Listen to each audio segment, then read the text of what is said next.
গাড়ি চালাতে না পারলে গাড়ির বাইরে এসে কেন?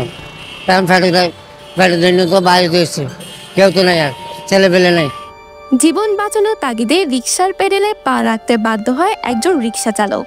গ্রামগঞ্জ থেকে শহর সর্বত্র রিকশা চোখে পড়ে।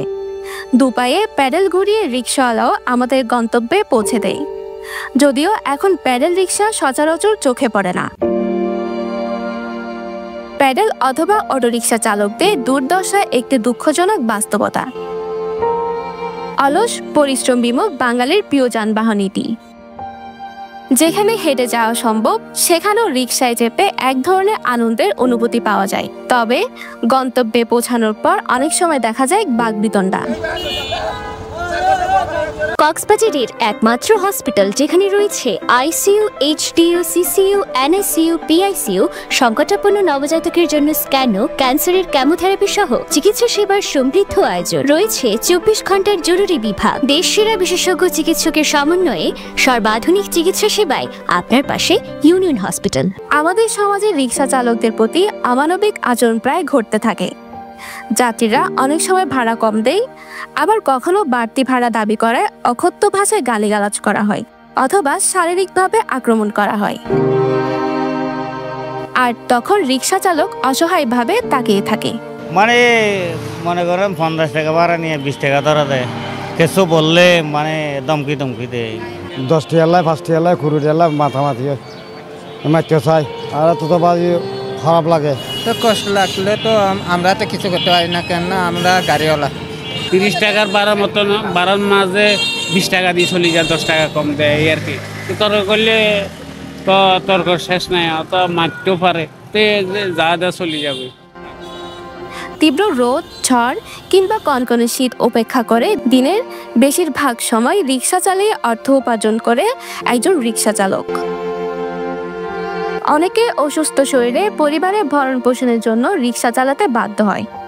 আমি তো অসুস্থ মানুষ, খুব গিয়ে করে তাড়াহুড়ো করতে পারি না, বকাবকি করে আর কি। হ্যাঁ, গাড়ি চালাতে না পারলে গাড়ির বেরিয়ে এসে কেন? হ্যাঁ, গাড়ি চালাতে না পারলে গাড়ির বাইরে এসে কেন? কারণ ফ্যাটের জন্য তো বাইরে এসছে, কেউ তো নাই, আর ছেলে পেলে নাই। তবে কিছু ক্ষেত্রে দেখা যায় অসাধু রিকশা চালকেরা অতিরিক্ত ভাড়া দাবি করে, এমনকি যাত্রীদের সাথে উল্টো খারাপ আচরণ করেন। সম্প্রতি সময়ে দেখা যায় ছিনতাইয়ের অন্যতম বাহন হিসেবে ব্যবহৃত হচ্ছে অটোরিকশা। সাধারণ মানুষ বলছেন রিকশা চালকদের অমানবিক আচরণ নৈতিকতার লঙ্ঘন। এদিকে রিকশা চালকদের আচরণ ও ভাড়া দাবিতেও সতর্কতা অবলম্বন করা জরুরি, তবেই যে কোনো যানবাহনের যাত্রী এবং চালকদের সুসম্পর্ক বজায় থাকবে বলে প্রত্যাশা তাদের। আর অনেক ক্ষেত্রে দেখা যায় যে রিকশাওয়ালারা অনেক সময় 20 টাকার বা 30 টাকা চেয়ে বসে। এটা ওনাদের একটু ওনার থেকে ওটাও সচেতন হওয়া উচিত, কারণ অনেক সময় দেখা যায় যে আমরা অফিস করে বেরোইছি, মানুষ কাজকর্মী থেকে বেরোইছে, যাচ্ছে হুট করে দেখা যায় যে 20 টাকা বা 30 টাকা চেয়ে বসছে। 30 টাকা না, অনেক সময় দেখা যায় যে 50 টাকাও চেয়ে বসে। অনেক শ্রেণীর লোকজন এখানে আছে, অনেক পেশাজীবী লোকজন আছে। সবার ব্যবহার তো আর এক না, সবার কাছে ভালো ব্যবহার আশা করা যায় না। তো আমরা মনে করি রিকশাওয়ালাদের সাথে সব ধরনের জনগণ সবাই রিকশাওয়ালার সাথে ভালো ব্যবহার করলে ভালো কিছু একটু আশা করা যায়। এটা আচরণটা আসলে দুপক্ষে ভালো ব্যবহার করলে অবশ্যই ভালো। আমি যদি আপনাকে ভালো ব্যবহার দিই, আপনি আমাকে ভালো ব্যবহার দিবেন, তাহলে আমার সাথে আর আপনার হ্যাচিং হচ্ছে না। তো ডাকাতি করতেছে না, চুরি করতেছে না, কর্মকরী নিতেছে। আচরণটা ভালো করে বোঝানো, ভালো করে বোঝালে তাহলে 10 টাকা 20 টাকা তো দিলে তো সমস্যা নাই। রিকশা চালকরা যেভাবে দিনরাত কষ্ট করে অর্থ উপার্জন করে তা দিয়ে তাদের সংসার চলে। তারা বিকল্প কর্মসংস্থানের অভাবে পেশা পরিবর্তন করতে পারেন না।